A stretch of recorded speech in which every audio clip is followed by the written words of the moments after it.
अनूप पासवान, यहाँ मायावती का भी सीधे तौर पर दिख रहा है कि क्या रणनीति 2027 को लेकर है।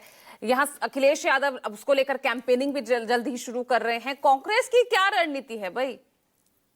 एसआईआर को लेकर बिहार में भी यात्रा निकाली, उतना एक्टिव दिखे, यूपी में आप कहां गायब हो गए? सबसे पहले आप सभी लोग को मेरा नमस्कार। देखिए पूजा जी, पहली बात तो कांग्रेस कहीं गायब नहीं है। लगातार कांग्रेस जिस तरीके से नेशनल लेवल पे भी, संसद में भी, हर जगह जिस तरीके से मुद्दों की बात कर रही है, वो तो हम हर दिन आता है कि हम यूजीसी के मुद्दों पे भी, जो हमने कहा यूजीसी में बीजेपी ने क्या किया, दो वर्गों को आपस में लड़ा के अब किनारे हो गई। उसी तरीके से ट्रेड डील की हम बात कर रहे हैं, भले ही ये नहीं इस चीज को स्वीकार करना चाह रहे हैं, मगर ये तो सत्य है कि इनके ट्रेड डील की वजह से आज भारत का किसान, आज भारत का मजदूर परेशान होने वाला है। हम टैक्स देंगे मगर टैक्स लेंगे नहीं, मतलब अपने घर में हम ना खाएंगे ना खा पाएंगे, और दूसरे की जगह पे हम जाके वहां पे कुछ अपना व्यापार कर नहीं सकते।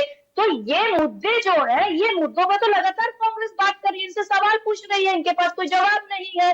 अभी आप बात कर रही है, आप बताइए, दिल्ली, चाहे दिल्ली की बात कर लीजिए, चाहे उत्तर प्रदेश की बात कर लीजिए, हर दिन कितने लोग गायब हो रहे हैं, उसकी लगातार हम मुद्दों की बात कर रहे हैं कि लापता जितने लोग हो रहे हैं, जितने लोग किडनैप हो रहे हैं, उनका ब्यौरा तो ये दे नहीं पा रहे हैं। और ये विकास की बात कर रहे हैं, बेरोजगारी की बात कर रहे हैं, ये लगातार शिक्षा के क्षेत्र में जिस तरीके से बजट में कटौती करते चले जा रहे हैं, इसकी तो ये बात कर ही नहीं रहे हैं कि इन्होंने बजट कितना दिया शिक्षा के क्षेत्र में।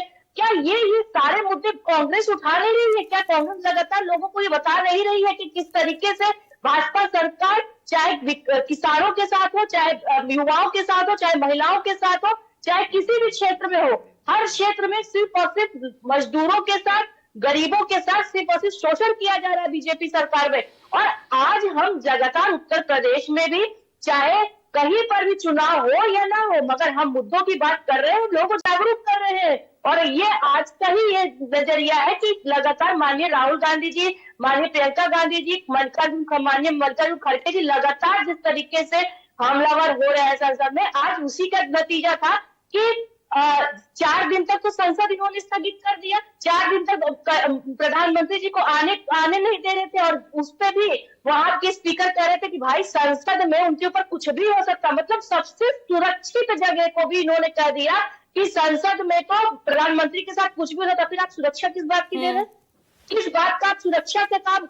आखिर सरकार सुरक्षा की यूपी के लिए स्ट्रेटेजी क्या है? मैंने तो बहुत ही सिंपल आपसे सवाल, आपने तो पूरी दुनिया जहां का बता दी, यूपी के लिए कांग्रेस की क्या स्ट्रेटेजी है? पूजा जी, मैंने हर जगह की बात की, शायद आपने मेरी बात पर ध्यान ही नहीं दिया। मैं तो कह ही रही हूँ ना कि हम हर जगह, उत्तर प्रदेश में भी लगातार, चाहे 24 के चुनाव की आप बात कर लीजिए, चाहे 19 के चुनाव की बात कर लीजिए, हम लगातार मुद्दों की रोहित अग्रवाल ब्राह्मणों की नाराजगी कहीं इस बार, हालांकि पश्चिम